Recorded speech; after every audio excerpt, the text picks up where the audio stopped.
I feel like every time I film now my hair is going to be weird and different because my bangs are growing out. Now they're growing to the side, so it's all good. Hi guys, welcome back to my blog and channel. You're watching Lipstick and Laura and I'm Laura. Today we have May favorites for you. It is now the end of May, which means it is the start of my birthday month. My birthday is at the end of June, so I'm really excited. So let's get into the May favorites. It's going to be very short again this month. We do have a couple of skincare items and then we do have some makeup. So let's just get right into the products. First, we're going to touch on some skincare. So I've kind of revamped a little bit of my skincare routine just because I was noticing that texture was more of an issue than it was breakouts and dryness just because the weather changed. So I have been using a night cream, which is something that's a bit new to me. Usually I just use my Kiehl's everyday moisturizer or whatever it's called, day and night, and it does well for me. I love that stuff. But I've decided to incorporate a heavier sleeping cream is what it's called. The product that I'm talking about is the Body Shop Oils of Life Intensely Revitalizing Sleeping Cream, and this is it here. It doesn't say much on the packaging, but I did look at the website and it is used for night just to revitalize and kind of re-nourish your skin.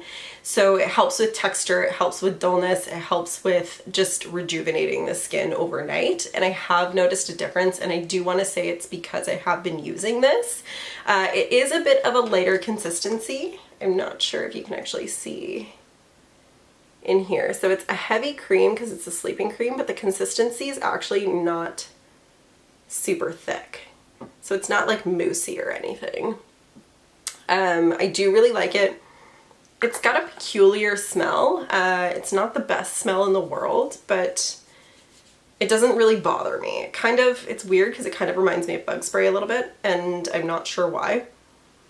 But you might actually like the scent, but it's just the feeling, even my hand right now, like the feeling of it's just so beautiful, and I find that it doesn't make my skin break out. It doesn't feel too heavy, it doesn't feel too thick like it's clogging my pores, and I do notice that in the morning when I wake up my skin feels and looks so much better, and I have been noticing quite the difference with this. I've been using it for probably a month and a half, 2 months, but I've really fallen in love with it over the course of this month. The next product I'm going to talk about is this seaweed mask from Sealuxe. It comes in a powder in this little bottle here.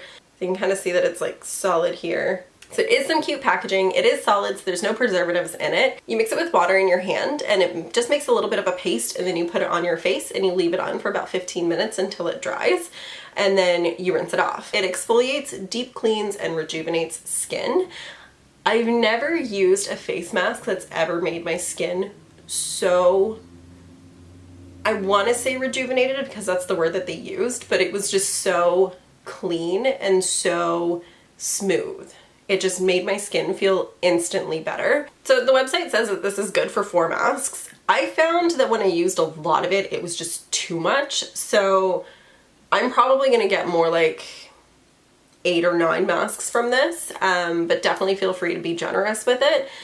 4 masks per bottle at $12 per bottle is about $3 per mask, and that's a pretty good price. I've been using it somewhat regularly, like I've been using it once a week, twice a week, and I'm still halfway through the bottle, so I still have half left. And I love this stuff. They have a couple of other ones, and I did get some other products. I got this at the One of a Kind show back in March when I went, and I do want to try more of their masks because this is amazing, and I know that they have a rose one and I'm super into rose, so I'm definitely gonna have to check that out. Moving on to makeup, I purchased this about a month ago and I've been using it ever since. I've noticed that my skin is kind of starting to change. There's a change in the weather, the sun's getting a little bit more intense, so I have wanted to start using a little bit more sunscreen, which is something that I've never done. So I'm trying to be a little bit more proactive with my skin and trying to take care of it a little bit more, which means putting on sunscreen. In trying to take better care of my skin, I've also noticed that my skin is doing better. So when putting on makeup, I don't want to wear something that's super thick when it comes to foundation every single day. I'm trying to save really heavy coverage foundations just for special events and going out. So I wanted something a little bit lighter coverage. So I bought the IT Cosmetics Your Skin But Better CC Plus Color Correcting Full Coverage Cream. And this has an SPF of 50. So in my personal opinion, anything above SPF 40 is kind of useless anyways, but It's 50, which means it's still got sun protection and I'm fine with it. The color that I use is light. So this is kind of like a foundation, but not. It's kind of like a BB cream. It's lighter than a regular foundation.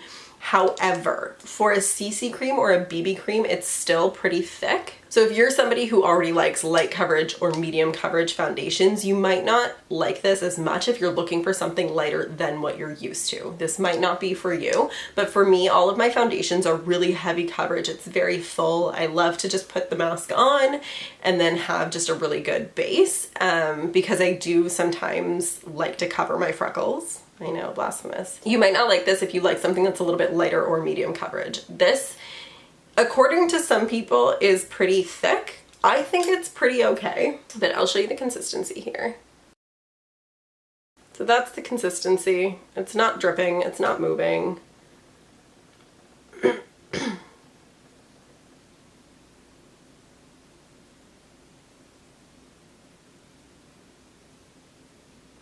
And it just blends really nicely and it just makes everything look so much more even while giving some sun protection. It's really good if you're just going to work or if you're just going out with a friend for lunch or if you're just doing something that you don't want to wear like a full glam face. I really like this. I've been wearing it to work. I've been wearing it like when I go on walks and stuff like that just because it does have the sun protection and I'm really into it. The consistency is great. I do find I do have to set it with a setting powder, otherwise it might move around my face a little bit. Sometimes I put concealer over it, sometimes I don't, but I do really like this and I do recommend it. The next product we're going to talk about is the Bite Beauty Amuse Bouche lipstick. I feel like I've talked about this before, but a very long time ago. I purchased this with my own money. I want to say, oh my god, when did these come out? A year ago? Maybe 2. And then this color is Honeycomb. So when I got my bangs, I really didn't like wearing dark lipstick such as what I'm wearing right now, which is my favorite thing in the world. But with my bangs, it was making everything on my face look very dark. So I felt like with dark lipstick, I looked almost goth-like, which if I was going for that look would be great, but it's not. So I kind of stuck with more nudes and pinks and purples just to keep things light and fun. And then I rediscovered my love for this lipstick. So this is Honeycomb, and it's just a really nice beige nude. The formula of this is amazing. It is very creamy, it's very moisturizing, it's great for the summertime, especially if you don't like matte lipstick, but it does stay on for a while considering it's a bullet lipstick. I've been very spoiled with the longevity of liquid lipsticks, but I do really like this for the bullet lipsticks. It's probably my favorite. It's not a full matte, but it is creamy and it's not super glossy, so it doesn't transfer, it doesn't move. I do have this in a couple of darker colors as well, and I do find that they stay on pretty well without transferring or moving or getting on your teeth or anything like that. So the Amuse Bouche lipstick by Bite Beauty in Honeycomb. So this is kind of funny. If you've been watching my videos lately, you know that I kind of switched up the bronzer that I've been using, and I've been using Too Faced Chocolate Soleil, but I haven't been using their bronzer that's in the compact. I've actually been using the one that's in here, which is the Everything Nice Christmas kit, which is from 2014. So that's what I've been using, and I've been super loving it. So it's this color here. Also, which one is it? This blush here is really, really nice. This is Papa Don't Peach, and I feel like they have a new version of this now. I mean, this is like 3 years old. This is almost 4 years old. But this bronzer is amazing. I just put it on just to warm up the cheeks a little bit because I've kind of gotten away from using harsh contours and stuff.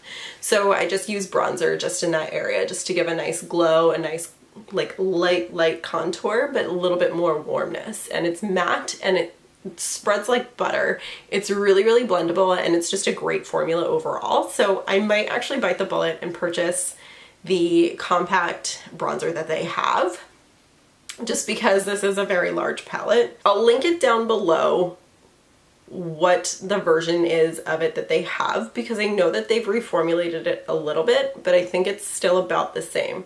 So I'm gonna list it down below, but this palette here has saved my life when I ran out of bronzer. So it's the Too Faced Chocolate Soleil bronzer. And then sticking with Too Faced limited edition palettes, it's not limited edition anymore.